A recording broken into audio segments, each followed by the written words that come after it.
Happy Thursday. Sometimes it's just hard to get going, isn't it? Had some late nights. Hope you're doing well.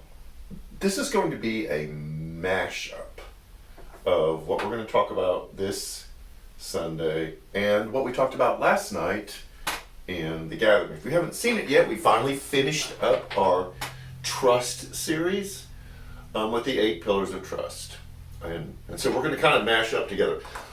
Last week was a long one. This one won't be as long. But we talked about the pressures and expectations that our culture and society place on men that not only crush them and hold them to a standard that really is unachievable, but also grows in them this unhealthiness that's often expressed in their behavior towards women, the way they treat women, and aggression. And a lot of times there's not good communication between men and women because a lack of trust. And that's where we mash up last night. We have noticed increasingly over the past several years in our society and culture, it almost seems like an exponential growth in our inability to trust each other. We hold each other at arm's length. We are suspicious. We are guarded and self-protected ourselves. And we don't feel like we can be our true selves around other people because we don't trust them. And there's a certain amount of unfortunate truth to that is, and that is when we do reveal who we are or things that we're struggling with, we feel judgment, we feel condemnation. And the church has been one of the worst places for that.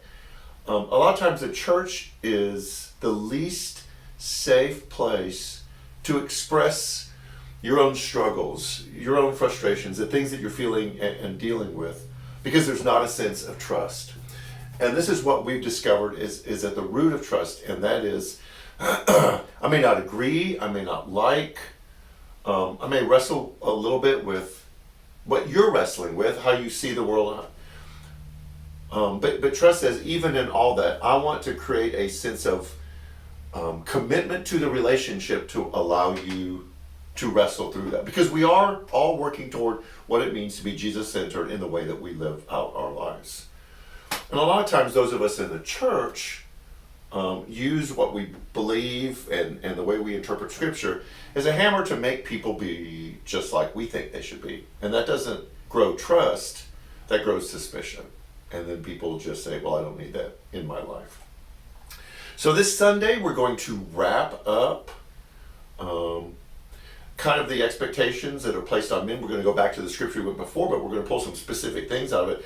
Things that we can admit in a safe environment where there's trust that will grow our relationship with each other and begin to knock down the walls and barriers that we put up to protect ourselves. These are important things that we have to ask ourselves and to confess if we want to be a trustworthy community. And that is our goal as leadership for New Community Church, is to build a place like that. This Sunday, in fact, your staff and your elders will be meeting to take the next step after what I showed you several weeks ago about how we see and experience NCC and what our hopes and dreams are and where we want God to lead us as far as NCC. We're going to have some very specific conversations this Sunday about what does it look like in practical action steps that we can take to create a place that can do that. We saw several new faces this past Sunday, which was really exciting. We know a lot of you who join us online are part of our virtual community, and we appreciate that too. There is so much going on. The names will go up for the Giving House. We're going to be offering a baptismal class. Women's book study is getting ready for January. We had our man cave this past Monday night. The conversation was excellent and long. We were here till late Monday night. So just check out all our social medias if you want to keep in touch with what's going on.